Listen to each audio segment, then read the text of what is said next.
Amalan yang bisa menyelamatkan dari siksa kubur. Alam kubur menjadi alam penghubung antara alam dunia dan alam akhirat. Mereka yang sudah meninggal dari dunia akan berada di alam ini hingga datangnya hari kiamat, hingga kemudian berpindah ke alam akhirat. Selama di alam kubur ini, manusia juga akan menerima ganjaran atas apa yang mereka perbuat selama di dunia. Tidak ada yang tahu pasti, kecuali Allah, penghuni kubur mana yang mendapatkan rahmat dan mereka mendapatkan siksa. Ada seorang yang dikenal alim dan ahli ibadah selama di dunia, namun disiksa di alam kubur karena urusan tusuk gigi. Ada juga yang mendapatkan nikmat kubur karena membiarkan serangga meminum cairan di ujung penanya. Kebaikan atau kejahatan yang dianggap remeh di dunia bisa menjadi penentu nasib seseorang ketika di alam kubur dan alam akhirat. Semua tergantung ketentuan dan keridaan Allah. Lantas bagaimana caranya agar seseorang terbebas dari siksa alam kubur? Ibnu Qayyim al-Jauziyah dalam Ruh mengemukakan dua jawaban, secara umum dan secara rinci terkait dengan hal tersebut, yang bisa menyelamatkan seseorang dari siksa kubur. Pertama, menghindari semua perkara yang bisa mendatangkan siksa kubur. Ini merupakan cara global yang disampaikan Ibnu Qayyim. Caranya, seseorang melaksanakan muhasabah diri sebelum tidur malam. Ia menghisap dirinya sendiri, apa keuntungan dan kerugian yang diperbuatnya pada hari itu. Jika ia melakukan keburukan, maka ia berjanji bertaubat dan tidak akan mengulanginya pada keesokan harinya. Karena dengan demikian, jika dia meninggal maka dia meninggal dalam keadaan taubat.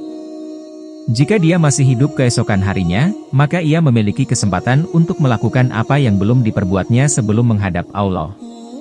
Itu harus dilakukan setiap hari. Dan akan lebih baik lagi, kalau muhasabah diri tersebut disertai dengan berzikir kepada Allah. Kedua, melakukan amalan atau orang yang meninggal dalam keadaan tertentu. Ini merupakan jawaban Ibnu Qayyim secara rinci. Ibnu Qayyim menjelaskan, ada beberapa amalan yang bisa menghindarkan seseorang dari siksa api neraka. Dalam satu hadits yang diriwayatkan Al-Miqdam bin Abi Yakrib, Nabi Muhammad bersabda bahwa salah satu keistimewaan orang yang mati syahid adalah dilindungi dari siksa kubur. Pada hadits lain, Nabi mengatakan bahwa Quran Surah Al-Mulk adalah pencegah dan penyelamat dari siksa kubur. Oleh karenanya, siapa saja yang membaca surat Al-Mulk maka dia akan selamat dari siksa kubur. Namun, Imam Tirmidzi menilai, hadits dari Ibnu Abbas tersebut hasan gharib. Artinya, tingkatannya berada di pertengahan, antara syahih dan dhaif. Orang yang meninggal dunia karena sakit perut juga terlindungi dari siksa kubur. Mengapa? Karena meninggal dalam keadaan seperti itu dianggap sebagai syahid dunia.